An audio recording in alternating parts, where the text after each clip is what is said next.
issued a severe thunderstorm warning for southern Milwaukee County in southeastern Wisconsin, northeastern Racine County in southeastern Wisconsin, until 5:45 p.m.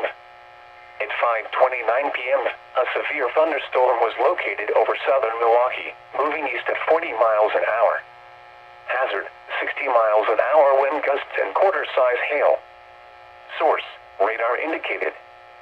Impact, hail damage to vehicles is expected. Expect wind damage to roofs, siding, and trees. Locations impacted include Milwaukee, Racine, West Allis, Greenfield, Oak Creek, South Milwaukee, Cudahy, Greendale, St. Francis, West Milwaukee, Windpoint, Milwaukee Hohen Bridge, Caledonia, Franksville, Milwaukee South Shore Park and Mayer Festival Park. For your protection, move to an interior room on the lowest floor of a building.